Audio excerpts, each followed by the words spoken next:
Well, hi everyone. Another behind the scenes tour at the Ark Encounter. So here we are.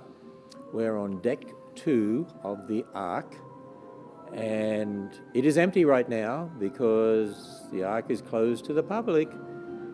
But imagine when this is packed with people. Actually, they can spread out. Interesting statistic.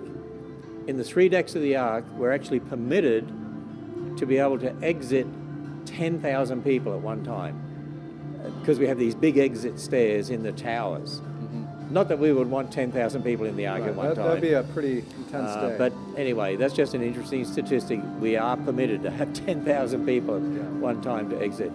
I'm with Travis, who's a lead production designer, and we're going to give you some fascinating behind the scenes information here concerning what we call the pre-fall exhibit. Now, at the Creation Museum, we have, as a centerpiece of the museum, we have a walk through the Bible, this walk through the 7 seas of history, and makes the Bible come alive, and it's all very experiential.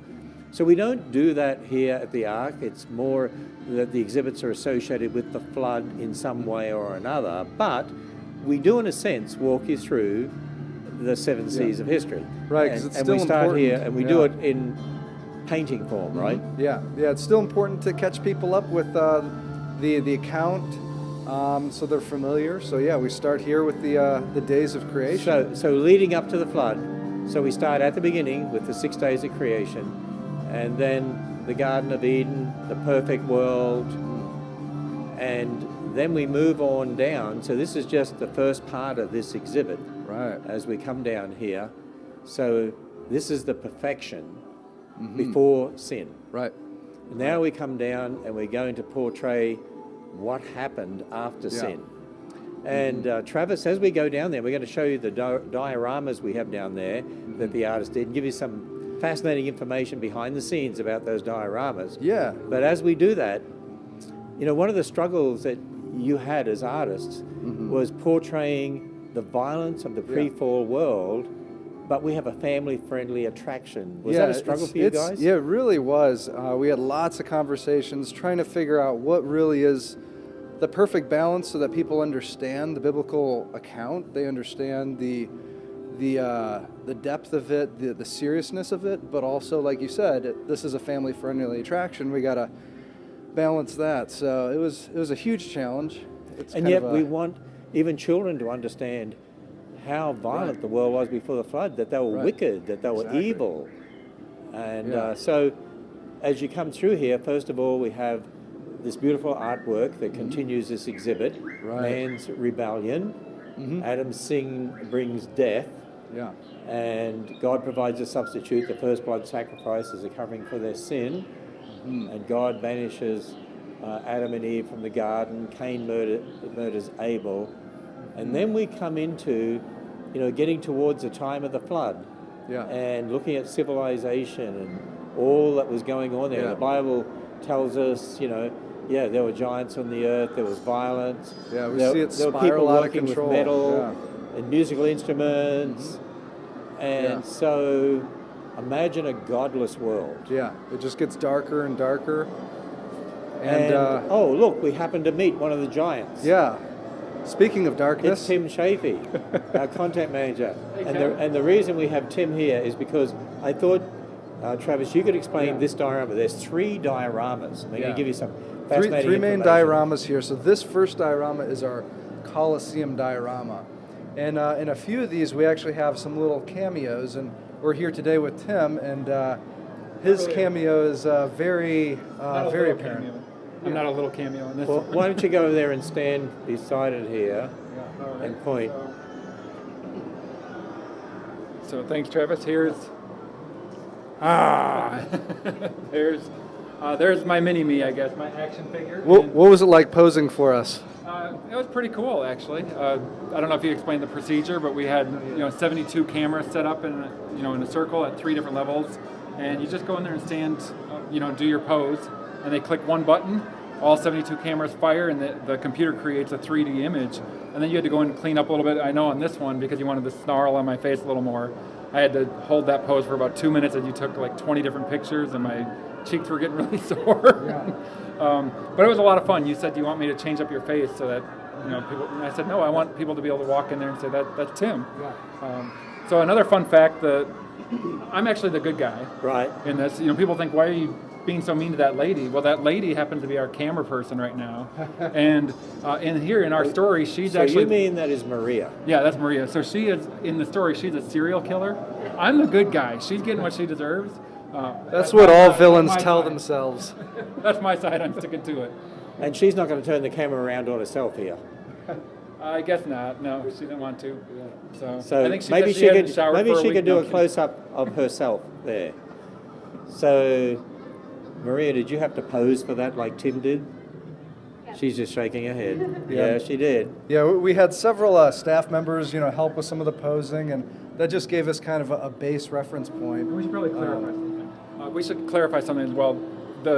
What we're wearing in here is not necessarily what we were wearing during the shoot. Okay. So Travis had to use some artistic license on the backside here. I was wearing a pair of shorts. And he also had to reduce the muscle mass, otherwise it was just too unbelievable. So see, I don't think people realize. I had to define his muscles. I don't think people realize what goes into an exhibit like this. How many cameras did you say? I think 72 or 74. Yeah, so the way it works, there's we rented this rig. It's a photogrammetry rig, a 3D scanning rig, and yeah, it's got 72 cameras on it, and it can be done with more or less, but it's able to take 70 photos all at once, and then what we can do from there is put that into a program that stitches all those images together in a way that gives us a 3D model from it. So it's able to calculate a 3D surface based on 2D images like that. And then you go and refine the 3D model on the computer. Yeah, so each model takes a few days to resculpt and reshape, and even in Tim's example, we had a lot of resculpting to do, and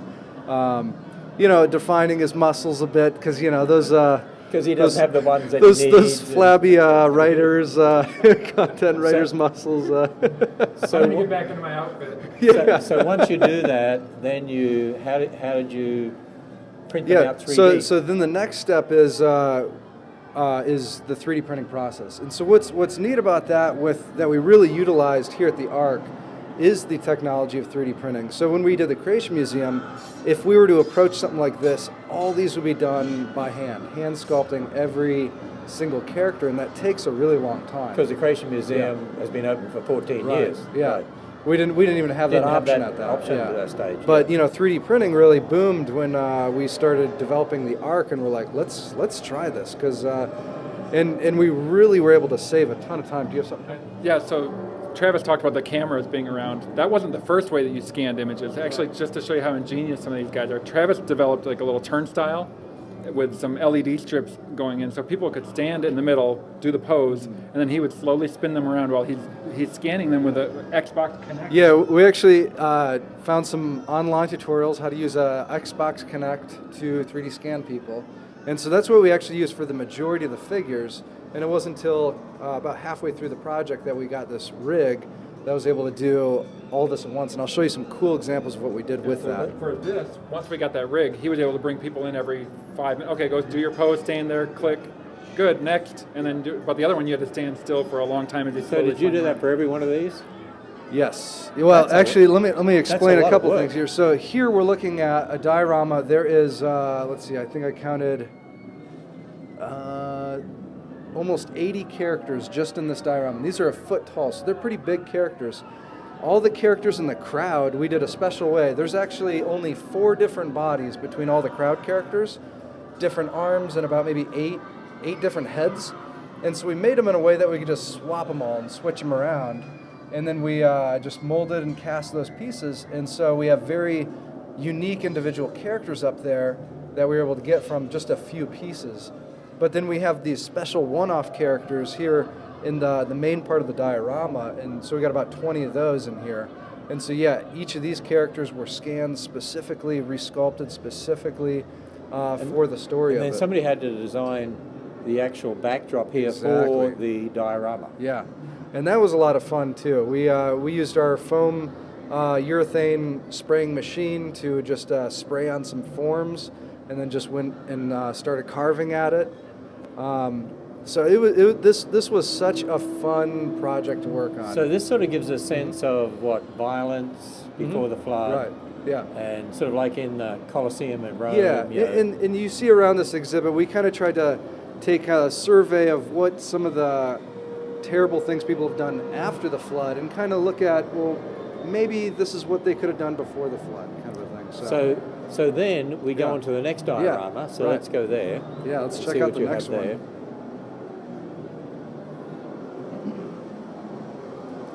So then what we is, have what our, is this one meant to portray? Yeah, so this portrays just we call it the feast scene. So it's kind of just this opulent feast, kind of like this party scene. People disregarding the valuing of people. They are Disregarding God. disregarding just sensuous God. pleasure. Yeah, exactly. Yeah. And so again, you saw in the last one. One of the things I'll point out is from the get-go when I started designing these things, lighting was on my mind. How do we light these things in a dynamic way? Because you've seen in a lot of museums, more old school dioramas, they'll have a diorama up here, they'll stick a fluorescent, light strip on the inside here and just blast everything with, this very boring fluorescent light. But here, I wanted to make it so it's like you're stepping into a movie set or a theatrical set kind of a thing. It's amazing. So it was a lot of fun. Is that an idol at the back there? It is, yeah. You can see Yeah. that's lit up at the back there. Yeah, so we're really able to use lighting in a very dynamic way. And one fun detail, so we were like maybe a week or two from opening, and I was lighting everything, getting all the final tweaks in, and it just wasn't working. There was something not working. It was before I had this fire in the middle here. There was something about it that was making it so that when you looked at it, your eye didn't really go into the center of the diorama. And so just within the last couple weeks before opening, we fabricated this little fire in the middle, and now what it does is really pulls your eye into the center of the scene. And so it's just a fun detail that we were able to make shift at the very end. So in the new Biblical Authority room at the Creation Museum, Yeah. you have these oil lights that Yeah. look real. Yeah. And I was just looking at these little lamps you have and little oil lamps there. Is it sort of the same That was the sort of inspiration, yeah. That was the inspiration Yeah. for it? Because they sort of Yeah. look similar in a way. Exactly, yeah. That was totally the inspiration. But the ones at the Biblical Authority room, they look like they're burning, Yeah. actually. Yeah. Yeah, the brightness is just enough that you can't really distinguish. So it was we were able to do a lot of different techniques in here. This mosaic floor down here was actually cut on our CNC machine. And so all these little tiles, we had to design those, and all these characters just meticulously sculpted digitally. And again, as Tim mentioned, all these characters, lots of re-sculpting happened. We didn't scan these people quite in the same manner. Everybody that we scan, they're wearing shorts, t-shirts, tank tops, stuff like that. So we have to go in and really use our skills as artists and sculptors to... And again, a reminder of people that musical instruments, Yeah, you see metal, yeah, because Scripture says within what? A few generations of Yeah. Adam, workers of bronze and iron, and also musical instruments. right. And so, we're able to bring that world that we see in the Scripture to life and give a plausible, hey, maybe this is what it looked like. So again, as people come in here, a lot of times people just say, oh, that's a nice diorama, well, that's fascinating, but if Yeah. you stop Exactly. and look at it, And I really encourage people when they come through, just stop, look at these things for 5 minutes. Just take 5 minutes and just stare at them. Because what people don't realize is even though they're small, the Colosseum diorama, for example, had more artists' hands on it than any one exhibit at the whole entire arc.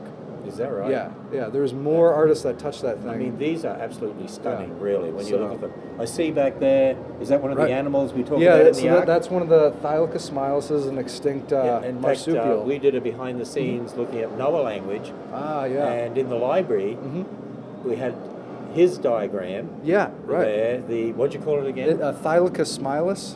Thylacis smilus. Yeah. I think they sell a T-shirt at the Ark, so you can look for that. Oh, okay, a Thylacis Yeah. smilus t-shirt at the It's ark. fun. I think my son And has one. That was an animal that Noah, there in his Noah language, was describing. Yeah. So- So a lot of fun details. Let me see. So another little cool detail, the guy in the front here with the long hair is actually my cameo from a 3D scan. giving myself a little bit of a longer beard and longer hair. And then the lady in the back was one of the artists that I primarily worked with sculpting all these characters. That was her cameo as well. So since Tim helped us with a lot of the developing and writing of everything, and this artist, myself, we worked on these guys primarily together, kind of direct the vision of these. We gave ourselves a few little cameos in these. Yeah. So you can walk through here and smile when you look at those sometimes. Yeah. So we go over here. This is the third one. This is the last one here. Yeah. Before the artwork, as the flood comes, it starts to, so this to is destroy what we call this violent world. the ziggurat diorama. So it's a temple scene where, just as like the ancient Israelites dealt with a lot of the Canaanites sacrificing children to their gods, we wanted to show that because it's such a heavy topic that really strikes home just a wicked world. So I presume you are here portraying even child sacrifice? Yes. Because the Bible talks about that. Right, exactly. Man doesn't hide it from us. Yeah. Got to remember that. Right. And worship of pagan gods. Exactly. Now, and just for clarity, this is the pre-flood world, and we don't know for sure if they did exactly this, but the Bible does say that they were wicked, and so we can, we can look at imagine. how wicked people have been since the flood. Exactly. And I'm sure there must be the same sort of wickedness because man's nature is the same. Yeah. Our sin nature. So because of the heaviness of this topic in particular, I couldn't ask anybody to do the scan of holding up the child. So that's actually me as this sort of evil high priest holding my son when he was just a little infant, 3D scan. And that's my wife handing off our son to me. So I didn't feel right about asking anybody to do that because it's such a heavy, dark thing. Yeah. But so you and your wife did that. Yeah. So we did that. And that's an interesting backstory that nobody would ever know about that. And one of the really cool things, so we talked about this photogrammetry rig. One of the things that it lets you do is you take all these photos in a second. So that means you can capture a dynamic moment frozen in time. So one of the things you'll notice is all of their clothing is actually being blown in the wind. We actually 3D scanned everybody with a leaf blower and in costume, and so we were able to blow their costume and get that dynamic wind movement. And it's actually, there's a wind direction from the right side moving towards the back side, and everything's consistent with that. So. Yeah, I can see that. You know what? Yeah. I some of these things I never knew. Yeah. This is fun. Fascinating. Yeah. And people start to realize then, it's not that somebody just did these and threw them together. Right. An incredible amount of work. All these diagrams we had to have to figure out, okay, if this character's standing right here, the wind's going to have to come from here, and we're going to have to, so there's just a lot of details that go into these. And I've seen dioramas in other museums, but I don't think I've ever seen anything like these three. They're detailed. I'll be honest, these are a unique thing. Now, there are some incredible dioramas out there, but I have not seen anybody quite do something like this with these dioramas. But so it was just a huge blessing to be able to work on these. I mean, so fun. So as people plan to come to the Ark Encounter, now when they come on the second deck to this pre-fall exhibit, they'll appreciate so much more these three dioramas and what they see here, the work that went into them, what they portray, and as you say, stand there and look at them, because it'll hold everybody up behind them. Look at Make them. sure there's not too much of a line behind you, but if you got a clear chance, just enjoy them, just check them out. Teach your children about the wickedness of man before the flood, and why God judged the world. And yet he's a God of salvation. He built an ark. Well, he had Noah build the ark. To save those people that loved him. And two of every kind, 7 pairs of some of the land-dwelling, air-breathing animals. So right here, as I stand and look at this diorama, this one, the one there behind me, look at this picture over here, as the flood came, and we're standing in the ark, we're reminded God is a God who is righteous, and he's a God who judges sin and wickedness, but he's a God who provides salvation. You stand here and you get that right here. And like you said before, like we as artists, we have to be held responsible with making sure that we also relay that truth in the form of these visuals, these dioramas. And think about it, when people go through the Creation Museum and they're going through the Cave of Sorrows, you know, the corruption sea, the second sea, and you see all the death and horrible things in the world. Yeah. Then you see the sacrifice scene, which is a picture of what was to come in Jesus Christ, the Lamb of God who takes away the sin of the world. Yeah. And so again, you stand there and realize God judges the wickedness of man. We rebelled against him. Death came into the world. That's why we have such a wicked world. But he's a God who saves. And so right back there in the Garden of Eden, in Genesis 3:15, and then in Genesis 3:21, which is the first blood sacrifice covering for their sin, God judges the wickedness of man but promises a Savior. Exactly. And that final image in this diorama that you see right there, it really sums it up. Like God still provides this. Yes, and way. you see it right here. God judges the wickedness of man, but he provides salvation. Exactly. And that's why, as you walk around here on the second deck as well, we have the big door and the cross on it. Yeah. As Noah and his family went through a door to be saved, we need to go through a door, the door of salvation, the ark of salvation, a picture of Jesus. Yeah. Judgment and salvation. And you know, that's how it'll be in the end. Those who reject him, judgment, the second death, eternal separation from God. Yeah. But those who receive the free gift he provided through his Son, the Lord Jesus Christ, on that cross of Calvary, then salvation. Right. Eternity with the Lord. Yeah. Wow, and we present that over and over again at the Creation Museum and at the Ark. Right. So if people just contemplate this and don't just look at them as just attractive, you know, dioramas and paintings and exhibits, but you start to contemplate these things, there are places you can stand there and teach your children. Yeah. And it has been cool. I've stood here and just listened to parents and teach their kids as they do come through. And it really does connect with people. And I love to see that. I love to see families walking through the Creation Museum and I see them stop.